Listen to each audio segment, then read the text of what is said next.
pacer or versus defibrillator? Dr. Witteles? Yeah, thanks. So if somebody needs a pacemaker, that part is fairly straightforward. If they have symptomatic bradycardia, like anyone, they should get a pacemaker. Heart block, as I mentioned before, is common, particularly in transthyretin amyloidosis. It's common, and patients will often need a pacemaker. Defibrillator is a much tougher question. So traditionally, the feeling in patients with cardiac amyloidosis was not to place defibrillators. And that was, I think, for a couple of reasons. One was that in an era before effective therapies for both AL and transthyretin amyloidosis, the prognosis was quite poor, particularly in AL amyloidosis. And the idea was, well, why would you want to convert what might be a peaceful sudden death into a more gruesome heart failure death with getting a bunch of shocks at the end of one's life? Also, it was found that it wasn't that infrequent that patients would get shocked appropriately for ventricular arrhythmia, and it wouldn't resuscitate them. But again, that was when you would dive into the data, that was largely putting defibrillators in patients who met the traditional primary prevention indications for defibrillator, namely EFs under 35%, and it was mainly in AL populations. And by the time you get to a very low EF with AL amyloidosis, you really have a quite terrible prognosis, not just from arrhythmic sudden death, but from progressive heart failure.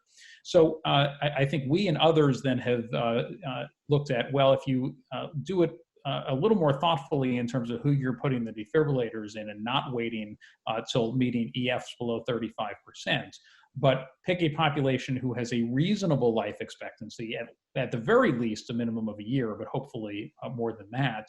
And B, try to do it based on screening with ambulatory telemetry with something like a Ziopatch.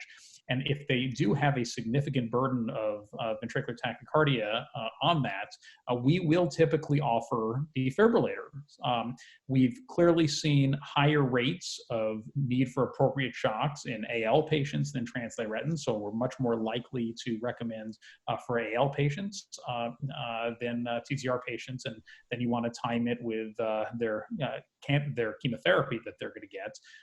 But I do think it is a big mistake to have a blanket policy of we're just not putting defibrillators in patients, or we're not putting primary prevention defibrillators in patients, because certainly I can say from our own experience, clearly it has saved a number of patients' lives who've gone on to, in some cases, live for many years thereafter.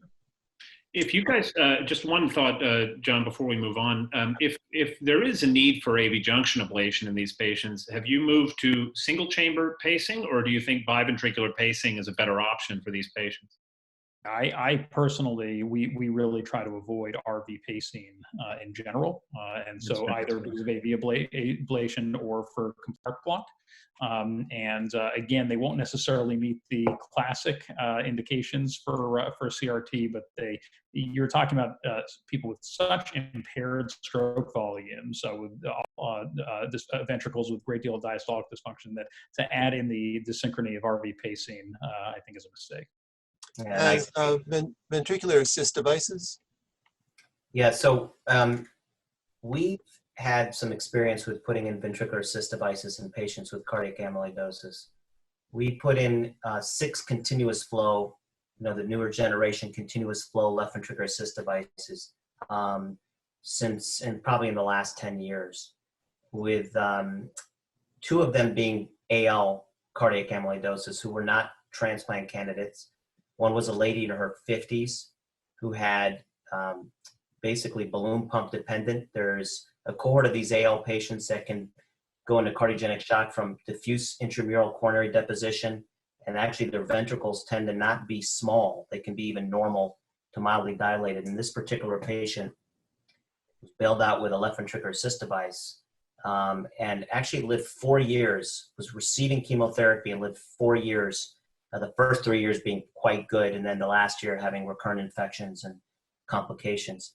Another AL cardiac amyloid patient was 75, again, presented the same way, balloon pump dependent cardiogenic shock, very toxic light chain levels, and we put in a Heartware device, which is a continuous flow vet, and he's had it now for 4.5 years. He's had some complications, but he went on to get chemotherapy, and he's survived 4.5 years. So those are the 2 longest survivals that we know of.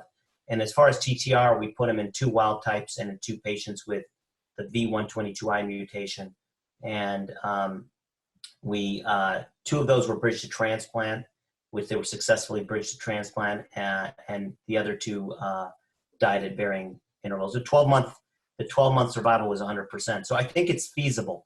The 2 biggest biggest concerns are, what is the size of the LV cavity? As you know, patients with cardiac amyloid have sometimes smaller ventricles. They certainly aren't dilated most of the time. So will the cannula in the left ventricular apex fit without impinging on the trabecular or the walls? Are you going to get a lot of suction events and arrhythmias? And also the fact that the RV is often dysfunctional and stiff, and will these patients have severe problems with right ventricular failure? Luckily, we have had not had those issues. However, we will, our typical rule is we will not implant a left ventricular assist device in a cardiac amyloid patient with a LV end diastolic dimension of less than 4.4. That's kind of where we've gone, 4.4, 4.5. So I'm not sure what we're doing at the Brigham. Dr. Desai, a short comment. Right. I would just make the argument that I think those are wonderful examples. I think in general, when we've looked at these patients, the number that meet those criteria is a relatively small fraction of the general whole. So I think on the whole, it's not a great strategy. I will say that the one thing that's helped these patients has been a transition in our listing system for transplant. And I think particularly for the TTR patients, isolated cardiac amyloid with wild-type TTR, or those patients now are advantaged by a listing system that moves them up in the status priority listing for transplantation. And I think obviates in some cases the need for VAD as a bridge to transplant. And so I think our direct to transplant strategy in those transplant eligible patients with amyloidosis is now increasingly possible, and hopefully limits the need for sort of the out of the box thinking that that Dr. Hanna has outlined. But it's wonderful to know the examples exist, or the predicate exists to do that when it's possible.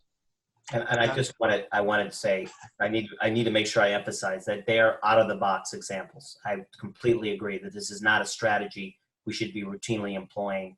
And this is at very specialized centers and very specialized small percentage of cases.